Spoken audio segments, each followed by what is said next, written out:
வணக்கம். மிதுன ராசி நேயர்கள், மிதுன ராசிக்கு இந்த குரு பயிற்சி 2025ஆம் ஆண்டு குரு பயிற்சி எப்படி இருக்குது அப்படின்னு பார்த்தோம்னா, விரயஸ்தானத்தில் இருந்த குரு பகவான் இப்போது ஜென்ம குருவாக வருகிறார். உங்களுடைய ராசிக்கே குரு வருகிறார்.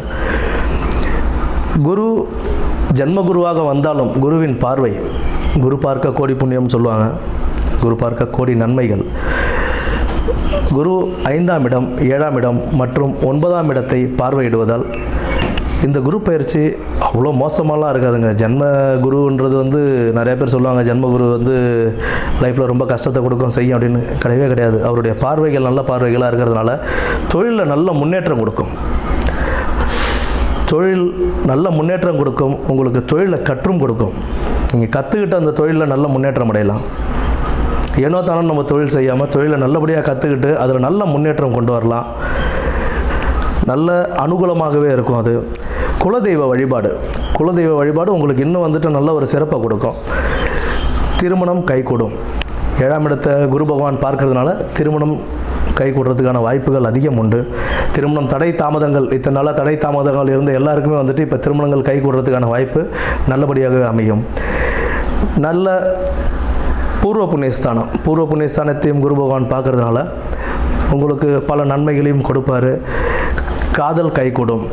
காதல் கைகூடுறதுக்கான வாய்ப்புகள் உண்டு. பட் காதல் கைகூடும் அப்படின்னா பெற்றோர்களின் ஆசீர்வாதத்தோடு செய்து கொள்வது இன்னும் சிறப்பு. குரு பகவானை பொறுத்த வரைக்கும் எப்படி அப்படின்னா, நம்மளுடைய குருமார்கள், நமக்கு சொல்லிக் கொடுத்த ஆசான்கள், அவங்களையும் பெற்றோர்களையும் வணங்கி நம்ம எந்த அளவுக்கு பணிவோடு இருக்கோமோ அவங்கக்கிட்ட அதுக்குண்டான பலன்கள் நமக்கு கைமேலேயே கிடைக்கும். குரு பகவான் 9ஆம் இடத்தை பார்ப்பது ஒரு நல்ல அமோகம். தொழிலில் ஒரு நல்ல முன்னேற்றம் கிடைக்கும். ப்ளஸ் கூட்டு தொழில் கொஞ்சம் கவனமாக கூட்டு தொழிலையும் நம்ம கவனத்தோடு செயல்பட்டு பண்ணோம் அப்படின்னா அதுலேயும் நல்ல ஒரு லாபங்கள் அனுபவிக்கலாம்.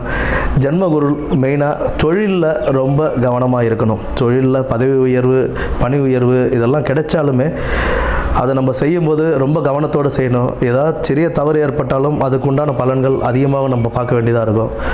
அதனால் நல்ல கவனத்துடன் தொழிலில் செயல்பட்டு நல்ல முன்னேற்றம் அடையும் காலமாக இது அமையும். குலதெய்வ வழிபாடு அவசியம் தேவை. எந்த ஒரு வேலை செஞ்சாலும் திட்டமிட்டு தெளிவோடு செய்யுங்க. மனசில் ஃபஸ்ட்டு தெளிவு கொண்டு வந்துடுங்க.